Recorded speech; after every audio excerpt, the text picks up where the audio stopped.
Hi there, thanks for joining us for today's video. Please make sure that you click subscribe to keep up to date with all of our content. This will include short how-to videos, webinars and demonstrations of all of our products. Check out the links in the description below to check out any content related to today's video, and we hope that you enjoy it. As I said, today's focus is going to be on positive behavioural supports within SnapCore First. And what we're going to do is we're going to cover a little bit about what these positive behaviour supports are. We're going to have a look at two types of strategies. So we're going to look at replacement strategies and prevention strategies. And then we're going to have a look at the kind of technical how to create some of these supports within SnapCore First itself. So that's what we're going to go through. So first of all, I wanted to talk a little bit about behaviour and kind of what it often kind of looks like when we're working with people with communication difficulties. So we know that a lot of times when we're dealing with individuals that have maybe got behaviour difficulties, that we know that these behaviours are often communication, right? So it's normally them trying to communicate something, whether it's frustration, anger, pain, any of those kind of feelings that maybe they're struggling to convey kind of through their AAC or verbally. So we're going to have a look at some different strategies that we can use with those individuals. And we're going to look at teaching the individuals through replacement and prevention strategies. We're going to have a look through those. But first of all, I wanted to kind of talk a little bit about what a positive behaviour support is. So we can use these supports to teach behavioural expectations systematically and reinforce those expectations consistently in a positive way. So it's all about being really consistent and setting those expectations and reinforcing them. So what are behaviour supports? So we want them to be visual and concrete. We need them to get that message across as quickly as possible. We need them to be at the appropriate language and cognitive level for the learner that we're working with. So we need to make sure that we're using the right amount of symbols, the right amount of buttons, and whatever it is, it needs to be tailored to that individual's needs. This is an important one. We need to make sure that we're actually targeting the reason behind the behaviour.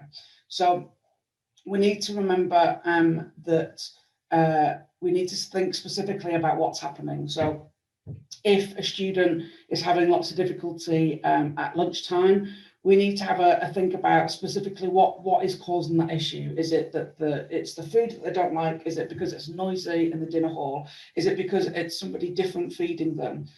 So we need to really dig into the reason behind that behaviour. We need to make sure that our behaviour support is easily accessible so that we can use it as and when we need to. It needs to provide fast and powerful communication. We need to be able to use it all of the time in lots of different environments. And most of all, it's about empowering that individual. So we need to make sure that we're providing access in all environments and empowering the individuals to get their needs met as best as they can. So as I said, we're going to look at two types of strategies, replacement and prevention. Both of these strategies can be used within SnapCore First. And if we look first at replacement strategies, this is whereby we are going to teach a new skill throughout the day that will hopefully in turn eventually replace that behaviour. So the idea here is that we are teaching something new to replace and avoid that behaviour. So with replacement strategies, we're going to make sure that the individual has a fast and effective way to indicate their needs before that behaviour occurs. So we need them to be able to do that before that they choose or that behaviour happens. So in essence, we're replacing that behaviour with something that's more appropriate, communication. So with a replacement strategy, what we're doing is we're using communication instead of behaviour.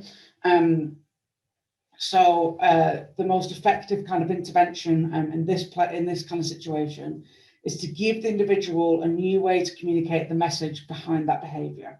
So rather than them crying or lashing out or hitting something, we want to provide them a way that they can actually communicate that more effectively.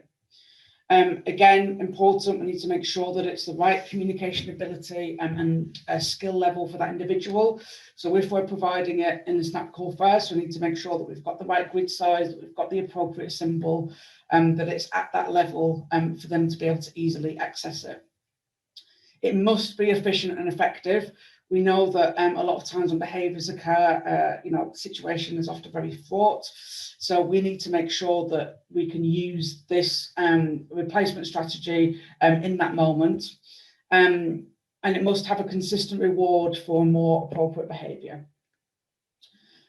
So what we're doing here is that rather than ignoring the kind of behavioural message, we're providing the learner with a more functional equivalent of communicating that message. So it's important that the new response is socially appropriate while still kind of meeting that individual's outcome and need. So we're looking at supporting expressive communication this way.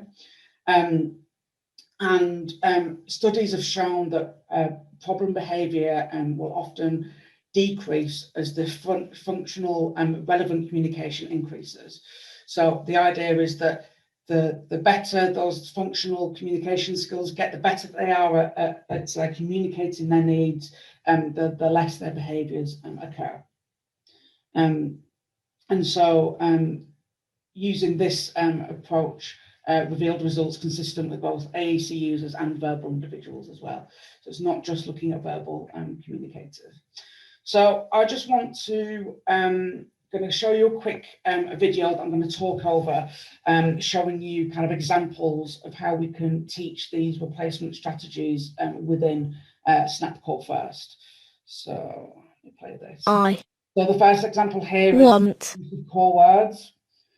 So teach our individual to navigate and to use these core words to engage in communication. Lego. So in this instance, I want the Lego. Constructed that sentence, or it may be teaching them how to use I don't know. So coming into feelings and being able to express how they feel. And I'm happy. I really don't want to talk about it. And then, of course, maybe going in there and editing and maybe putting some of our own quickfires in there that might be able to help with replacing some of those. Wow! So making sure it's personalised at that person's level. Next is thinking about things like the grid size. So do I need to maybe reduce the grid size so that that learner can access some of those functional phrases more quickly? Or maybe we need to increase the grid size so that they can have all of their phrases on the same page, and that will allow them to access it more quickly. Remembering that as we change grid size, those personalizations are going to stay there. We may want to go into topics and use where is it? Language. I need the arms. Maybe getting frustrated during an activity. This is boring. Using something like a topics page is going to provide all of the language that they need that's specific to that. Or maybe it's encouraging on teaching the use of a keyboard. So maybe some of our users have actually got some quite good literacy skills, and they can use dinosaurs alongside the predicted text, predictive keyboard up at the top, and that will allow them to find the words that they need to use. So looking at all of those tools within Snap Call First and looking at how we can use those as a replacement strategy when we're kind of confronted with behavioural difficulties. Now, of course, something to note with this is that this is going to be a really long-term strategy. And we're not going to expect somebody to suddenly be able to use their core words or their quickfires instead of a behaviour. It's going to be something that happens over time. It's going to be something that we're going to have to work on really consistently through modelling and teaching throughout the day in lots of different environments. But it's a really, really good strategy to use, and obviously is developing their use of their general language skills at the same time. So next we're going to have a look at prevention strategies. So very simply, this is looking at trying to prevent a behaviour from occurring in the first place. So these strategies are implemented to soften the triggers so that the individual doesn't need to use those challenging behaviours to get their needs met. So an example is if we know that an individual is going to have difficulty transitioning from one activity to the next, let's say in school, we're going to try to prevent that challenging behaviour by supporting and providing that support proactively. So putting that support in place before that happens. So we might want to use something like a visual schedule or a first and then. And just again, remembering that no matter what approach we implement, all strategies must be effective and efficient, meaning that they must work quickly and be used consistently. So again, it's coming down to thinking about how we're putting our kind of support together. We need to make sure that it's something that's going to be easily understood by the individual so that it can be as effective as possible. So when we're thinking of prevention strategies, there's a couple of things that we want to think about. So we want to be aware of situations or maybe times of the day that may be particularly challenging for our individuals. So we may already know some of these things. We may want to discuss with other people that work with this individual or maybe family to have a look at maybe when challenging behaviour is happening and when we can put some of these strategies into place. We need to make sure with prevention strategies that we're prepared before it happens. And that again comes down to the kind of being fast and efficient. So this is where the kind of forward thinking needs to come. So we know that every day at kind of transition time or every day getting on the bus to go home, that this happens, so we need to prepare before that situation. And that can take a bit of time, making sure that we've got our materials prepped, whether it's low tech or whether it's putting stuff into our SnapCore First system. But we know that that small cost of time can reap big rewards when these challenging behaviours are avoided. Again, I'm going to just show you a video that's going to just go through some of the different ones that we've got in SnapCore First. And of course, I'm going to demonstrate this in the live demo anyway. But within our topics, we've got these visual supports. So the first one is this visual timer. So it's going to indicate a certain amount of time. As time goes by, this red bar is going to reduce over time, and it can ring an alarm at the end. You can also set it for anything between 1 and 60 minutes as well. We then have these. First, I have my lunch in the canteen. Then, play Uno. So again, you know, we've all used these kind of in a low-tech way. And the great thing about this is that it's built into the system, so we don't have to carry bits of laminated card around with us. We then have the kind of First, choose the colour. Next, decide who goes first. Then, play the game. And then we've got some social. My friend will suggest a game, and if I like it, I will tell him I like that game. If it's a game I do not like, I will tell my friend I don't like that game. Let's pick another. So the social scripts can be used in quite a traditional kind of social story sense, or can also be used for kind of practicing situations or expecting or learning kind of expectations of different situations as well. And again, we'll talk a little bit more about that as I go through into the demo. So just to quickly kind of go through each of those. So a first and then board used to communicate a sequence of events or to reinforce completion of a non-preferred activity. So it's either kind of helping set up expectations of what's going to come next, or maybe it's that, well, we know that you want to eat, but first we need to do this. So it's kind of providing that kind of structure of what's going to happen. A symbol and a message can be chosen, and as you saw in the video, as we click on them, it will play the message. We've then got the mini schedule, which is kind of a 4-step version of that. So this can be used to show the order of a small set of activities. Can also support increasing independence with task completion. So it might be that we want to support, I don't know, getting dressed, let's say. And what we might do in here is put the different stages.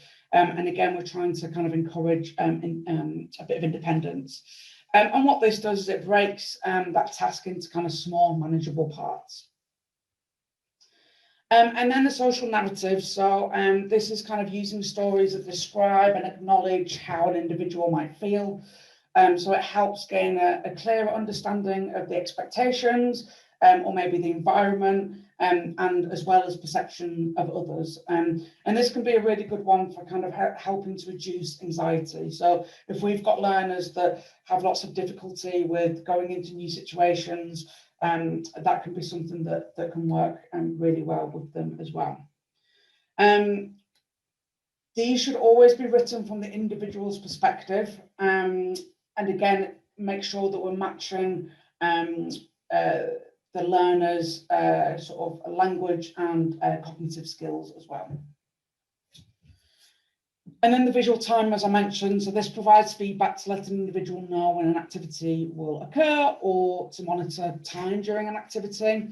The clock, the countdown clock, which is this red bar up at the top, is going to count down, and it will actually remain on that top bar regardless of if we continue to use Snapcore first.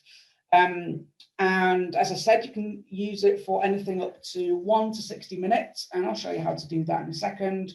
And you can actually set it so that it sets an alarm at the end as well. The last thing that I just wanted to talk about, and I won't demonstrate this because I'm not sure I'll have enough time, but if you do want to find out a little bit more about this, then please do let me know. And I will actually put some links to this video that will actually talk you through this process.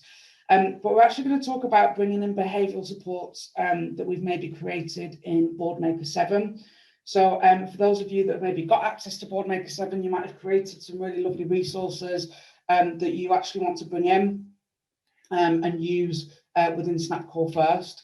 So we are going to access that via the dashboard in Snapcore first. So on the toolbar here on the left-hand side.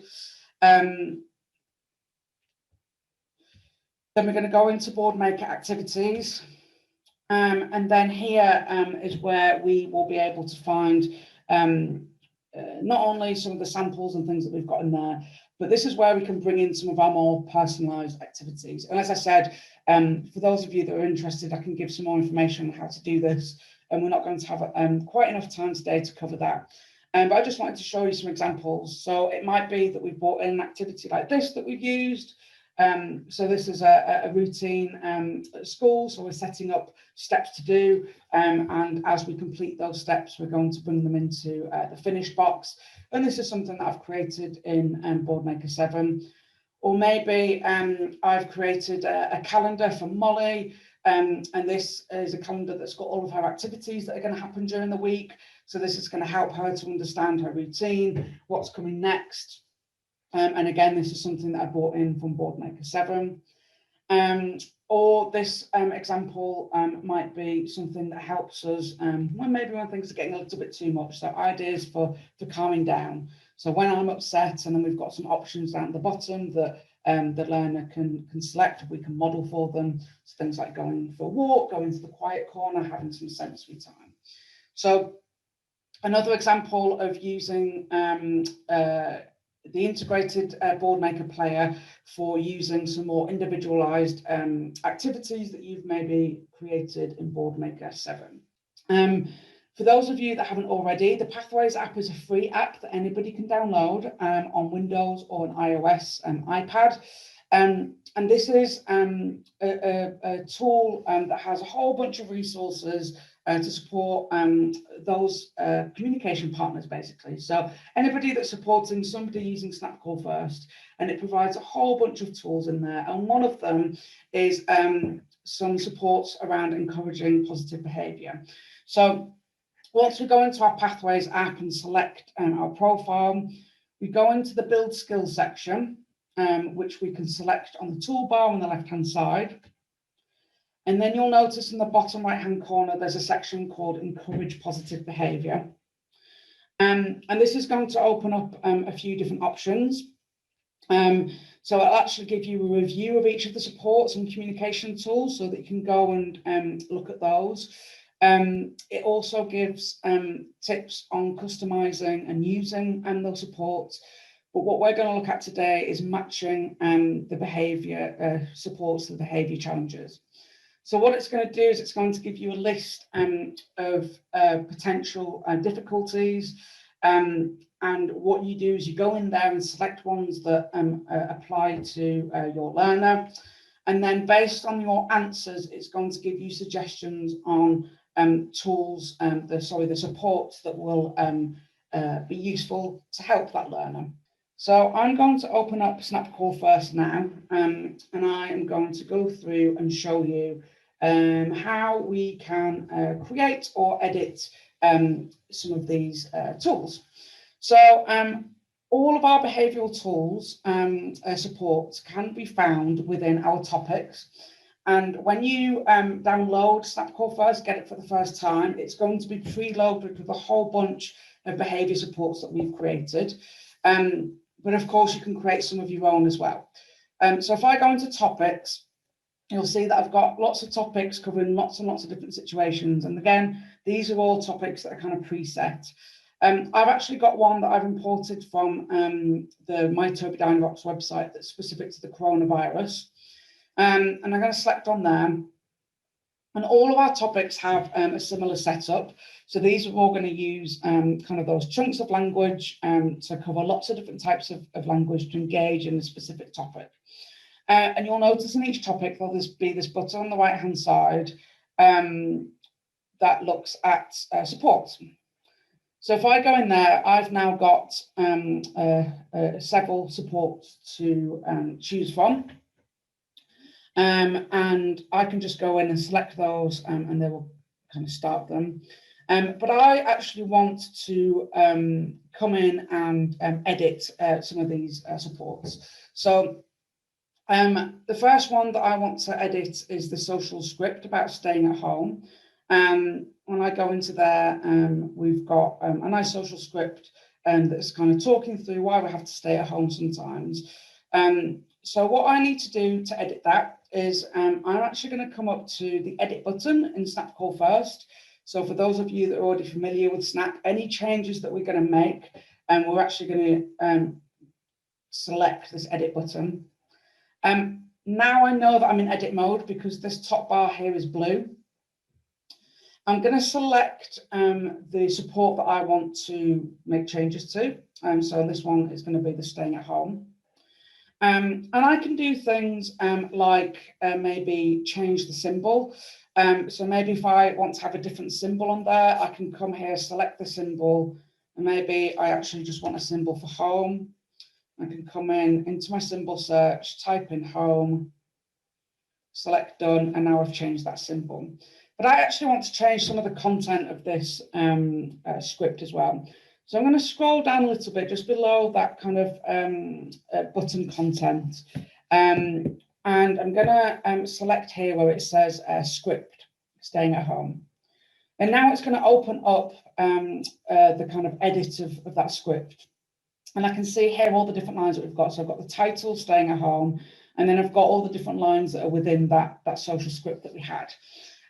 So it might be that I want to come and make some changes. So maybe the learner that I'm working with doesn't go to school, but they go to college. So I want to change that.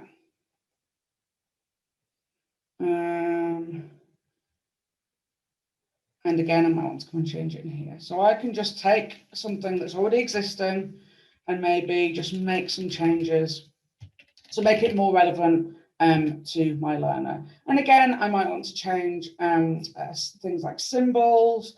I can even do things like add a line. So if I maybe want to add something onto there, or maybe I want to delete a line that's already on there. So maybe I want to get rid of this one. I can just click on the little bin here on the left-hand side and then click delete. So I can just go in and make some changes to that script.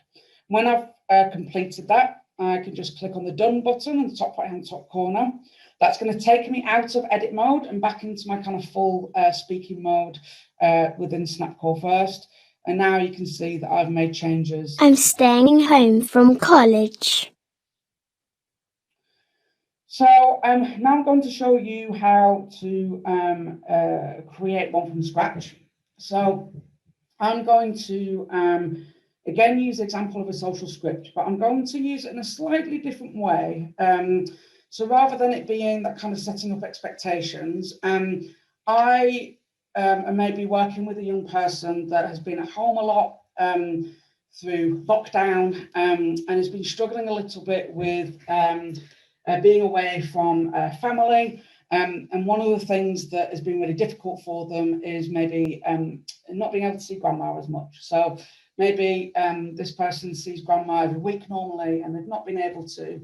But grandma has been calling over Zoom, but maybe my learner's been finding it really difficult to communicate via Zoom. So what I'm actually going to do is I'm going to use the social script to create some sentences, some engagement for my learner to actually engage with grandma during this Zoom call. So to create this script, again, I'm going to come to the edit button. And this time I'm going to create my own, so I'm not making changes to an existing one. I'm just going to select an empty button. So I'm going to select this one. And I'm going to give it a title. So I'm just going to fill in the label. I'm going to select the symbol because I don't like that symbol. So I'm going to come in, just change my symbol search to grandma. I might actually have a photo of grandma that I can put in there. So I can come in and choose either from the camera or from my photo library, excuse me, and bring in a photo of grandma there. And then now what I'm going to do is I'm just going to scroll down to where it says actions. And I need to select the add action button. And then here, you're going to see a whole bunch of actions that you can add onto buttons. So it can be things around like navigation, the way that that button speaks. And what we're going to do is if I scroll through, you'll see that we've got these actions into different categories. And if I just scroll down a little bit, you'll see that there's a category called behaviour support. And here, I'm just simply going to choose the support that I want to create. So in this instance, I'm going to click on script. And then I can start creating my own script. So I'm going to call it grandma. And then I'm going to add my first line. So first line is going to be, hi grandma. And again, I'm going to come in, I can change my symbols. I'm going to add another line. Miss you. And maybe I want to tell grandma about what we've been up to. And up until recently, pretty much all we could do was go for some nice walks. And so in this instance, what I'm doing with this social script is I'm actually creating a script for my learner to be able to use to engage with grandma over Zoom. So they're still able to engage socially with grandma because it's a completely different way of doing it. I'm going to provide that support via this social script so that they can still have those interactions with grandma, even though it's not quite face-to-face. Again, when I'm finished, I can just click on done, and then you'll see that that script is there. Now, the editing and creating process for the schedules is exactly the same as the narrative that I've just showed you. So this time, if I wanted to do a first and then, it will be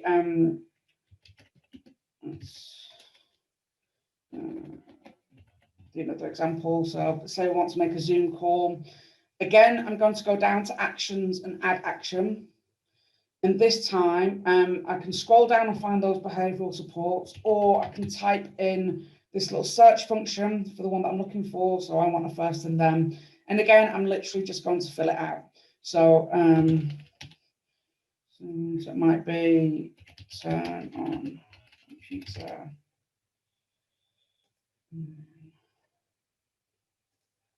I don't know. So it's the same process. And then, of course, the mini schedule, the 4 steps, is exactly the same, but you'll just have 4 lines to fill in. So what I want to show you next is I'm going to talk a little bit about creating some of your own behaviour supports and maybe putting them in more useful places within your SNAP system. So, of course, we can come into our topics and use the supports that are created in there.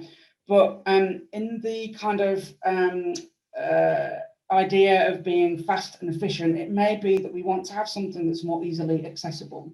So I might actually want to create a button on my toolbar so that I can really quickly access my behaviour support, especially when we're looking at prevention. So I'm actually going to show you how to make create a visual timer, but we're actually going to place it onto this toolbar so that no matter where I am within my system, I will be able to access it here. So again, I'm going to come into my edit button. This time I'm going to come over to my toolbar and I'm just going to scroll down and find an empty button. And then the same with everything else, I'm just going to type in the name of my support or the name of my button. It can be anything. This time, again, I'm going to scroll down to actions, add action. And I'm just going to search for this, select visual timer. And so this time we've got a couple of options here. So the first thing is that I can choose whether I want the alarm to go off at the end of the timer. So it might be quite useful for some learners. Others might find it quite distressing if they're a bit sensitive to sound. So I can toggle that on and off. And the next thing that we can do is we can actually either just preset and say, okay, every time I hit this button, it's going to start a timer for, I don't know, 2 minutes. But we actually may want to vary that. So we may sometimes need a 1-minute timer, sometimes a 10-minute timer. So what we can actually do here is if I toggle this button that says ask for time when button is selected, what this will do, I'll show you, I'll click done, is when I select visual timer, the first thing it's going to say is how long do you want that for? So I can say, actually, I just need a minute.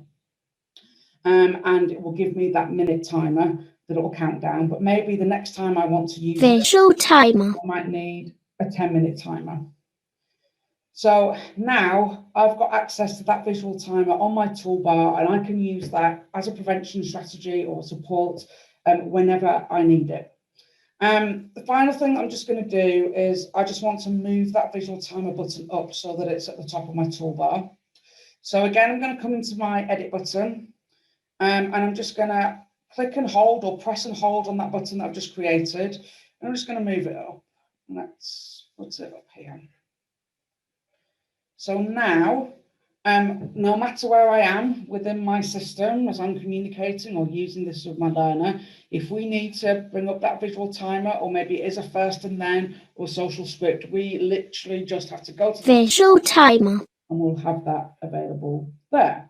Just as a summary, when we're thinking about behaviour supports, we want to make sure that they're available all of the time, that they're equally effective and efficient, that they encourage the transition of responsibility to that user. So we're trying to encourage some of that independence, and that we're aiming to improve our learners' quality of life. So, you know, by providing those supports, so hopefully reducing some of those frustrations.